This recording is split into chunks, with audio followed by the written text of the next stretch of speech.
everyone, to the second episode of the Hutch and Huber Podcast. I'm your host, Bryce Hutchins, here with my co-host, Sterling Huber.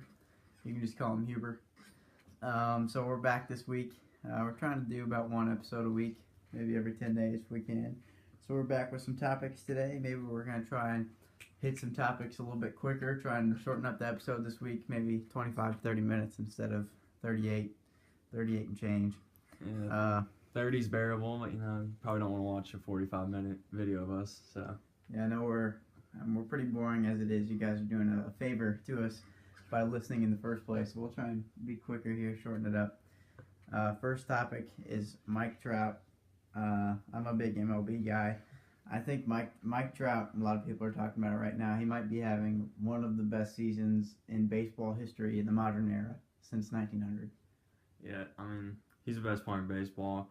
First 5 seasons in the MLB, he won the MVP twice. In the other 3 years, he got second in the voting, and then last year was out for a couple months, so not really in the talks. But he's going to be the best baseball player of all time, in my opinion. Of all time? He time. Definitely could be. Well, he's on pace.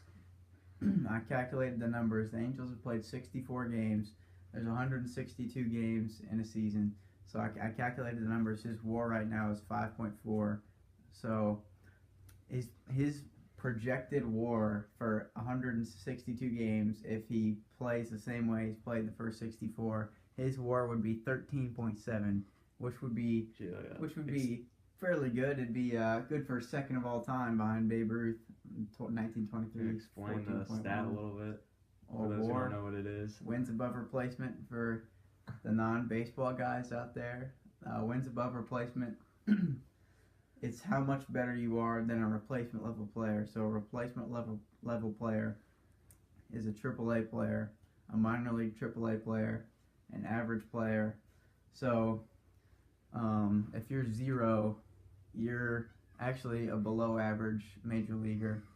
If you're around 1 or 2 for a season, you're probably around an average major leaguer. Once you start getting up to 5 or 6, you're an all-star maybe. 8 is an MVP kind of year. 13.7 is ridiculous. That's a legendary number right there. Those are Babe Ruth numbers. Those are Babe Ruth numbers. It's people don't understand what we're watching right now. I mean, he literally is going to be one of the greatest baseball players of all time. In 50 years, people are going to talk about Babe Ruth, Mike Trout. They're going to be mentioned in the same sentence.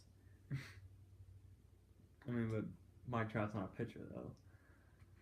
Well, Babe Ruth wasn't. I mean, he was a pitcher, but that's not what he's known for. Yeah, but I mean, Mike Trout's definitely a lot better athlete. He is a lot better athlete, but I'm not sure he's better. But anyways, I'm just gonna give you some of Mike Trout's stats this year in 2018. He's leading the league in on-base percentage at .438. See, people look at his batting average. Batting average is overrated in today's game. He's hitting .305, but he's been walked 52 times in 64 games. As Bryce has preached to me many times, batting average is a terrible stat. It's not terrible. It still has value. But it's not the be-all, end-all. But compared to the OBP is a much better stat. People don't realize the power of the walk. Walk. My dad always told me a walk is the same thing as a single when I played in Little League. Which is not entirely true, but the walk is very important. He's been walked 52 times this year and struck out 53. So his walk to strikeout ratio is .98. That's pretty good. If you're around 1 in that statistic, that's pretty great. He's on track for 48 home runs. He's slugging .650. His OPS is 1.088, and his OPS plus is 198. If you don't know what OPS plus is, it's a park adjusted number. 100 is league average for the position, so this is center fielders for Mike Trout. 198 is absurd. When you start getting up to 200, those are Babe Ruth, Barry Bonds type numbers that not many people have those kinds of seasons. Barry Bonds, if you adjusted it, if you didn't use the PEDs, then might be a little bit lower for him. I don't know if there's a numerical way to adjust for PEDs, but all right, moving on. I do want to talk about one more Major League Baseball topic. I'm a Yankees fan. Masahiro Tanaka last night left the game. This is June 9th, so on June 8th, Masahiro Tanaka left the game. He was a starting pitcher. He was running home, and I think he had some tightness in his hamstring. So the Yankees are already, their weakest spot is starting pitching. Everybody kind of agrees that at the deadline they need to make a move, get another starting pitcher, at least one, because Luis Severino has been great this year. He's a bona fide ace at this point. But in CC Sabathia, he's been a little bit better than I think most people have expected. His ERA plus, I think, is around 120. But he's just not going to give you that many innings. He's only good for 4 or 5, maybe 6 innings an outing. And the other guys on the staff this year for the Yankees have been, for the most part, underwhelming. Sonny Gray, Domingo German hasn't been very good. Jordan Montgomery is a spot starter. He's been all right. The Yankees already need another pitcher, and Tanaka, who hasn't had a great season but has been important for the Yankees this year, going down isn't a good sign. You know, I'm not a huge MLB guy, but I think you think Ohtani's better than Tanaka at the pitcher's position? As a pitcher, I don't really know. I haven't looked at Ohtani's stats. As a player, he's much better. But I think as a pitcher, he's like 4-1 or 5-1 right now. Well, we were just talking about how I talk to you about baseball stats all the time. The win-loss record for pitchers doesn't matter at all. It's still important. No, it's not. It's not important. I'll give you a perfect example. The kid who was picked 8th in the draft this year, 8th in MLB draft out of high school, I forget what his name was. He's a right-handed pitcher. He's picked 8th in the draft out of high school. His record was 6-4, and his ERA was .91. .91 ERA. He's given up less than 1 run per 9 innings, and his record is 6-4. Well, That's why the win-loss record is stupid. Well, it contributes to the ERA. It's not the best stat, but it's the worst stat is what it is. Literally the worst stat you can use to judge a pitcher. Literally the worst. I mean, you can use it, on top of the ERA kind of to contribute to it, but you can't use it on its own. But it's still a usable stat, in my opinion. No, it's not a useful stat. What we're trying to do with pitching stats is get a number based on almost solely on what the pitcher has done to affect the game. Not the hitters on his team, not anything like that. That's why I like numbers like ERA, ERA plus, WHIP, and FIP. FIP is, we won't get into all these numbers, but win-loss, basically, I can't believe you are on a sports podcast talking about the win-loss record of a pitcher. That's insane. That's what you're trying to do. You're trying to win games, and I still think it's not the most important stat, but it still can contribute to a pitcher. In his stats. Anyways, back to Tanaka. The Yankees, if he's hurt, may need to trade for 2 starting pitchers because they already need 1. So let's move down the level of baseball. Talk about college baseball. This is right before the Saturday games. The game 2 of the Super Regionals start here in just a couple hours. So we're down to 16 teams right now. Indiana got screwed. Kentucky got screwed. There are 6 teams in the SEC, from the SEC, in the Sweet 16 of the Super Regionals. At least Indiana made the tournament. Yeah, and Kentucky should have made the tournament. But that's not what we're here to talk about. I know you don't follow college baseball that much. I don't follow it as much as some other sports either, but I do like watching college baseball. I'm looking right now. We have 16 teams left. I'm looking for you to make a pick. Give me 1 or 2 teams you think could win the whole thing. Yeah, I'm not a big college baseball guy, but, watching the MLB draft, I saw a lot of Florida guys get drafted, and I know they got a lot of talent, so I'm just going to go ahead and pick them. I actually agree. I mean, I know it's the easy pick. They're number 1 overall seed, but I think pitching is so important in the postseason, and they have 2 stud starting pitchers, Brady Singer and Jackson Kowar, both first-round picks in the MLB draft. Jonathan India, third baseman. Yes, but I'm talking about pitchers. So I think once you get down to 8 teams and you're looking at, winning 3 games to get to the final 2, and then you can use those pitchers again. I think starting pitching is so important. So that's why I would take Florida because of Brady Singer and Jackson Kowar. And then secondarily, I think Arkansas is really good. They have a great offense. I'm really rooting for the underdogs like Stetson and Tennessee Tech. Because a few years ago, Coastal Carolina, nobody's heard of them. They won it all. So don't forget about the teams you never heard of. I do like rooting for the underdog. That's one of the fun parts about college baseball. So many different teams can be good. It's not really that way in college basketball or college football. Yeah, just so many things can happen. Basketball, if you have the talent, it'll usually win out. But in baseball, it's a lot different. It is a lot different. And there's a lot more ways to get better players.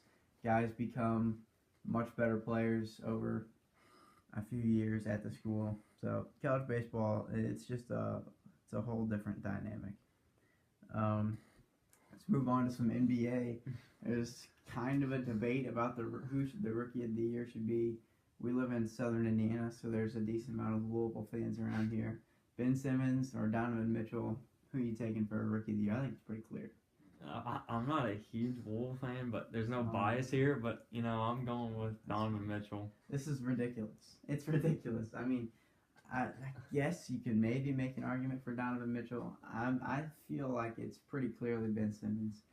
First of all, can we both agree that Ben Simmons is I a better agree player?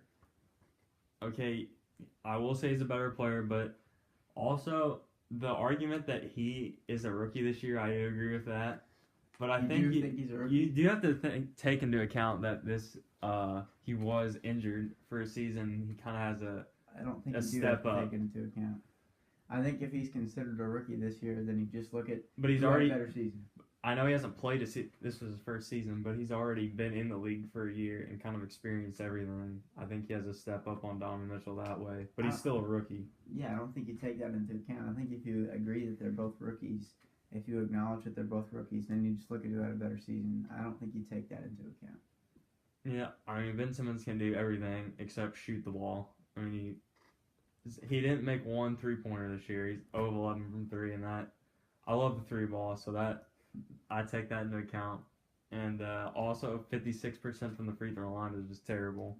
You got to be better than that. The shooting is very important in today's NBA. You got to spread the floor. That's almost Andre Drummond bad. That's what I find so amazing about Ben Simmons is that he can still be so good as a point guard on offense without being able to shoot at all. You're a better shooter than Ben Simmons. Literally, maybe a bit. Huber literally is probably a better shooter than Ben Simmons. Well, most and Ben people Simmons are. is one of the best players in the NBA. You are too. It's quite possible. But basically, the reason that I think this award should go to Simmons comes down to this. Shoot, he didn't make 1 3 this year. All you got to do is make 1. People talk about how Donovan Mitchell had to carry the Jazz, so he put the team on his back. I disagree. That's another point I was going to make. Ben Simmons had a lot of pieces around him. He had Joel Embiid. People don't realize Joel Embiid doesn't play that many minutes. He doesn't play every night. But yes. He had a great shooter to pass to J.J. Redick. And so he's got 2 great players there. And we're going to call J.J. Redick a great player. He's a great piece. A great player. He's a supporting cast member. I don't know if J.J. Redick is a great player. I'm just saying he didn't have to carry the load as much as Donovan Mitchell did because Rudy Gobert was out most of the season. Your point guard's kind of washed up. Ricky Rubio. You don't really, and you got Joe Ingles as your shooting guard. Well, I don't totally buy into the narrative that Donovan Mitchell had to carry his team so much, and that's why he should win this award. Because I look at win shares. The Jazz had 48 wins, and the 76ers had 52. Yet Mitchell had 5.2 win shares, and Ben Simmons had 9. So people saying that Mitchell had to carry the team on his back, well, the win shares don't suggest that. Well, he still didn't have as great as a team as Ben Simmons did. I don't care. That's not what the numbers say. The numbers say that Ben Simmons had 4 more win shares than Donovan Mitchell. Just looking at the eye test, The eye test. How many Jazz games did you watch this year? I watched a couple. You watched a couple? They played the Spurs. 2 or 3? You can't base an award voting off of 2 or 3 games. But just Donovan Mitchell just seemed like he's just a better player. Like, on the court, he played better this year than Ben Simmons. That's not what the numbers say to me. That's what they're saying to me. Ben Simmons. Okay, look at the his stats. PER was 3 points higher. Ben Simmons had a PER of 20. Mitchell Donovan at Mitchell 16.7. averaged 4.5 more points a game than Ben Simmons, and 4.5 less assists and rebounds Each. Okay. It's amazing that Ben Simmons is the great passer that he is without being a floor spreader. If Ben Simmons was a better shooter, I would definitely say he was Rookie of the Year. But I would take Donovan Mitchell just because he's a lot better scorer, and that's what I look at more. He is a better scorer, but I don't think he's Ben Simmons had to look to other guys to make shots. Like he wasn't gonna make shots. He had to look to pass the ball off to other guys to do that. Yes, like when you're at the end of the game, would you let Ben Simmons take the game-winning shot? Not if it's going to be a jump shot. Not if it's going to be outside the paint. Exactly. I would let Donovan Mitchell 100 times out of 100 take it over him. Okay, well, to me, that's not what the award is about. To me, the award is about who had a better season. So I go to the numbers. I look at the numbers. Ben Simmons had better numbers. That's who I'm voting for. If I had a vote, I would vote for Ben Simmons. So, guess we kind of exhausted that topic. We can move on. The NBA Finals ended last night. It's a sweep. We told you it wouldn't be more than 5 games. Everybody told you.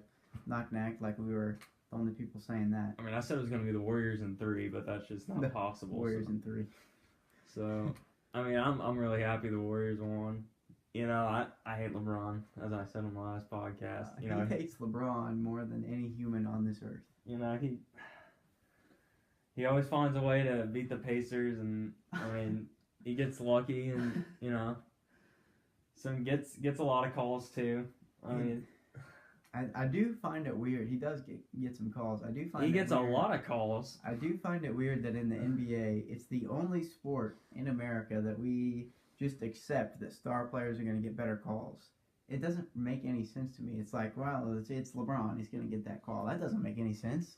Like when Mike Trout is batting in the MLB, the strike zone isn't smaller for him. It's not like that in any other sport. LeBron will drive the basket, and he gets a call fouled 8 out of 10 times just because he gets the foul call 8 out of 10 times just because he drives the basket and someone touches him. All right, so we're talking about the finals, not your utter hatred for LeBron James. I always find a way to bring him up and talk about my hatred for him because it's just that strong. Well, I mean, the Warriors were a far superior team. They have so many. They spread the floor so well. They can defend. I don't really want to talk about it that much. Yeah, I mean, we already talked about it a little bit last time, but I mean, anytime, any night, any guy can go off. They have 4 or 5 guys that can do that. I mean, who do you think Finals MVP should have been? Do you agree with that? It was KD? I do think I agree. You could have made an argument for I think Curry. It could have gone either way, but KD just had such a great Game 3, and he was more consistent than Curry, because Curry had a really bad Game 3. Right. I think that ultimately decided it, but I agree. Well, I know you have some strong feelings about LeBron's broken in quotation marks hand is the way you would like to say it. This really ticked me off. So LeBron, after Game 4, comes into the press conference wearing this little black cast on his wrist, saying he had playing with a broken hand for Games 2 through 4. How can you play with a broken hand when you score 30 points and have 11 assists in Games 2 and 3? I don't know. So you're suggesting it wasn't broken? You know, it could have been. It does seem a little fishy. It is a little fishy. Like, it could have been a little swollen, but that doesn't mean it's broken. Like, it could have hurt a little bit, or he could have bruised it. But it's not broken. Right. There's probably something wrong with it. I don't know if the hand was broken. It's just another way for LeBron to make an excuse, honestly, that he lost 4-0. I mean, he's a great player, but he ultimately his team was terrible. His team was terrible this year. Voice crack number 1 right there. 1-1. I had 1 last time. There's yours this time. I'm going to keep it down. I'm going to keep this tied at 1. Anyways, welcome. You guys are getting a look into my world here, listening to Sterling rant about LeBron James. He wastes 30 minutes to an hour every day talking about his hatred for one LeBron James.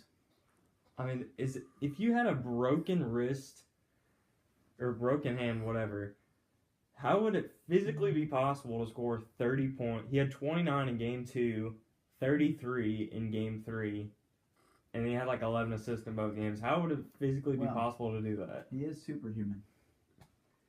I mean, why are they making that excuse? Do they think he's going to score 50 points in Game 2 and 3? I don't know. But it really wasn't going to make a difference, honestly. I don't think it was going to make a difference either. So, you want to talk about... We talked about the Bryan Colangelo story last week. Mm-hmm. You want to talk about that again? We both said it was his over. wife, and it was. Everybody thought it was his wife. It's confirmed it was his wife. Do you think that... They said... Colangelo said in the statement that he did not know that she was doing that. Do you believe that? I don't know. I have a hard time with this. I've gone back and forth a little bit. I kind of think that he knew, because just the fact that when the 76ers were notified about the problem, about the 5 accounts, they went private in, 15 to 20 minutes after the Sixers were notified. So I don't know how the wife could have found out. Yeah. I don't know. I think Colangelo knew. Yeah, they found out the 2 accounts, and then the other 3 accounts went private right away. That's very suspicious to me. Not only suspicious, I'm gonna say I think that means he knew. You know, if he didn't know, I feel bad for him, but he had to know and give her some info as well. But I would feel bad for him a little bit, but it's also like maybe he shouldn't be sharing that information with his wife. Yeah. I mean, I know a lot of people share work information with their wives, but that kind of stuff, the injury information like that, I just don't think this is the perfect example of why you don't release that to anyone. You know, I can first remember talking about burner accounts last year with KD, beginning of this year with KD, and now it's Bryan Colangelo. I think the next person is going to be J.R. Smith, because he's going to defend himself on that bonehead play he made in Game 1. I think I think if you were making odds for who would be the most likely next NBA player to make a burner account, I think J.R. Smith would be high on the list. I think it's a good take. So, and he definitely has the personality to do it. You heard it here first. Huber's telling you right now. You heard it here first. Don't be surprised when the reports come out that J.R. Smith's got about 5 or 6 burner accounts. It seems to be the saying that he knew that there was time on the clock, or saying that he knew there was a tie game. I don't know if that helps him. I don't know if J.R. Smith can say anything to help himself out at this point. So I think a good job by the 76ers. You know, it's time to part ways with him. He can't be a GM anymore. Bring back Hinkie.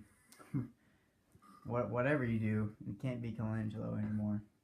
So we've got a couple more topics here. You want to talk about Terrell Owens saying he's going to skip the Hall of Fame induction ceremony? Well, I mean, it's surprising, but not really. That's just like what he'd do, honestly. Like, that's his personality. To make it about him. It does seem like T.O. But, so, I just, it's terrible to me. He's mad because he didn't get voted in on the first ballot. This is his second year on the ballot. He's mad because he didn't get voted in. I mean, it just seems like total.